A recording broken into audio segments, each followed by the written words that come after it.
Assalamualaikum semuanya. Hari ini kita akan membahas soal biologi kelas 12 bab 1.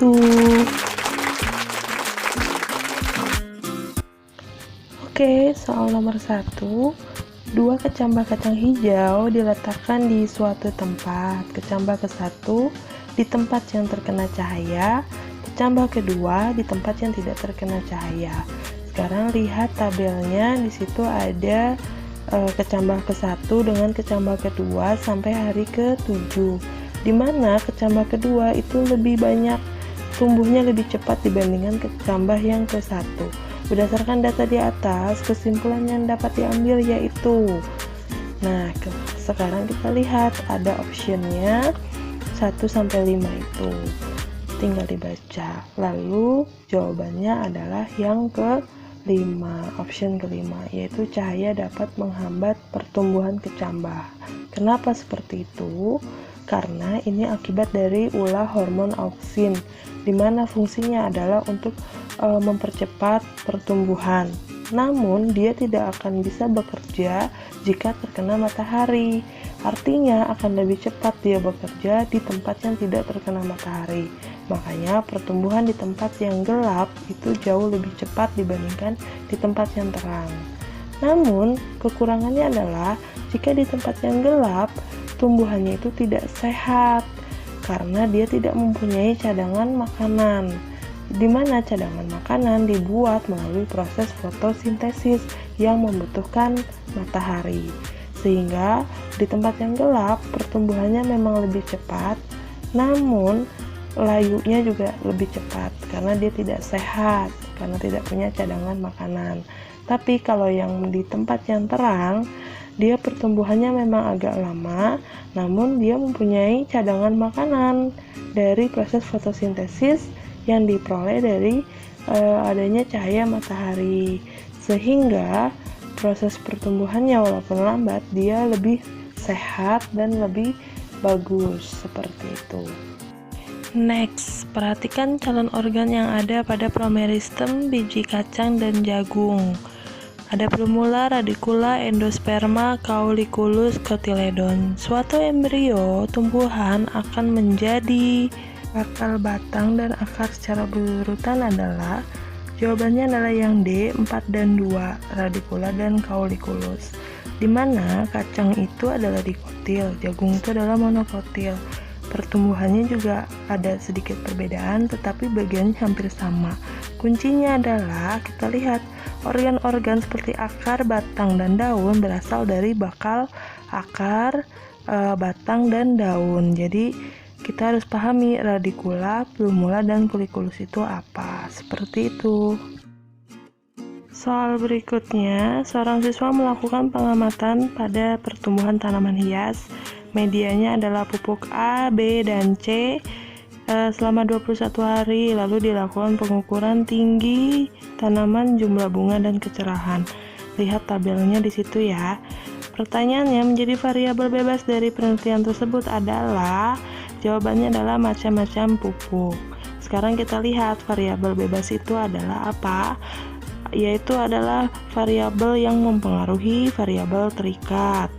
Artinya dia bisa dimanipulatif atau bisa dihitung nilainya atau bisa dirubah-rubah. Nah, dalam kasus ini yang menjadi variabel bebasnya sudah pasti adalah pupuknya, karena pupuknya kan jenisnya banyak tuh, ada pupuk A, B, dan C, sehingga bisa untuk merubah atau mempengaruhi si tanaman itu. Variabel terikatnya sudah pasti adalah si tumbuhannya. Soal berikutnya, siswa kelas 12 melakukan penelitian dengan pupuk urea. Harinya sampai ke 10 dan itu ada rata-rata tinggi bayamnya dari pupuk yang 10 ppm, 30 ppm, dan 40 ppm. Kesimpulan yang tepat untuk hasil penelitian di atas adalah, jawabannya adalah peningkatan konsentrasi pupuk berpengaruh terhadap pertumbuhan bayam.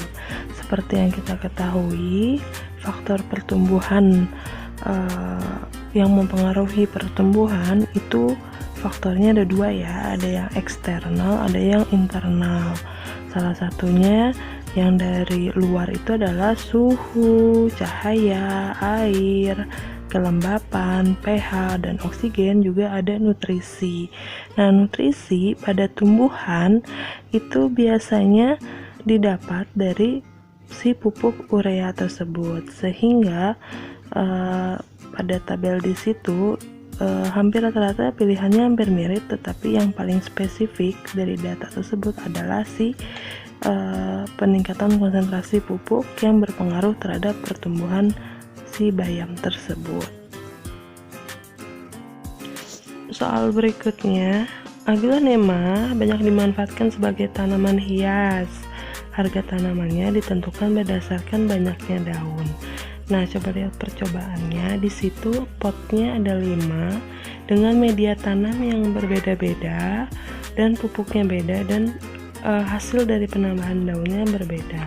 Berdasarkan percobaan pertumbuhan daun terbaik ada pada pot nomor, ya sudah pasti jawabannya adalah yang daunnya paling banyak, yaitu nomor 4.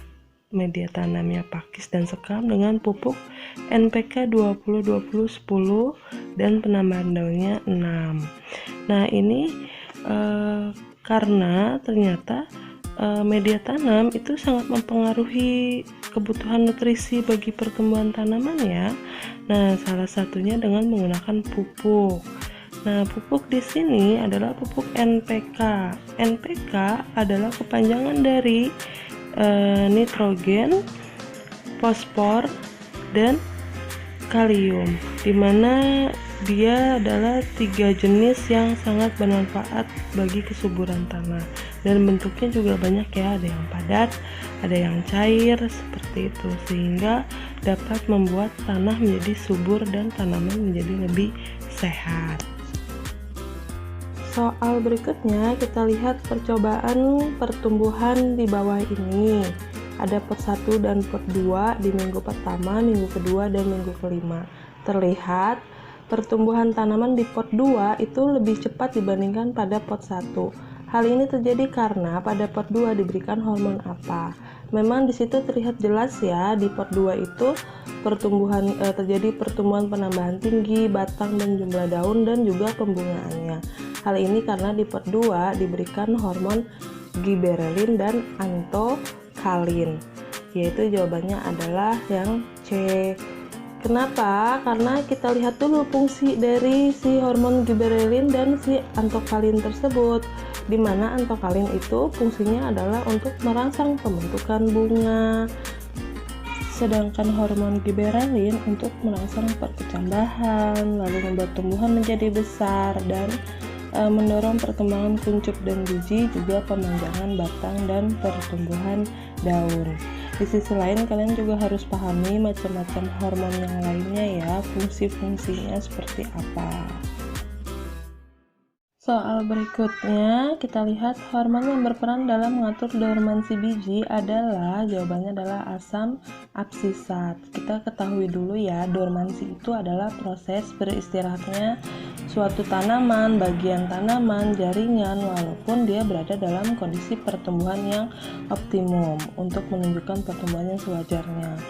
Nah, dormansi biji ini biasanya disebabkan oleh beberapa faktor, seperti adanya embrio yang belum tumbuh secara sempurna, adanya hambatan mekanis kulit benih terhadap pertumbuhan embrio, lalu ada juga akibat ketidakseimbangan dari zat penghambat dan pengatur tubuh di dalam embrio tanaman tersebut. Nah, lalu kita lihat hormon ABA itu fungsinya adalah mampu menghambat pembelahan dan pemanjangan sel, dan mampu menunda pertumbuhan atau dormansi, sehingga membantu tumbuhan pada saat fase dormansi itu bertahan dalam kondisi yang buruk. Dalam musim yang kering juga dapat mengurangi aktivitas penguapan, juga dapat mengurangi daun atau merontokkan daun pada musim kering, sehingga tumbuhan tidak kekurangan air. Oke, segitu dulu pembahasan soal di bab 1 kelas 12. Thank you for watching. Jangan lupa untuk tetap selalu belajar walaupun sedang berada di rumah. Terima kasih. Wassalamualaikum warahmatullahi wabarakatuh.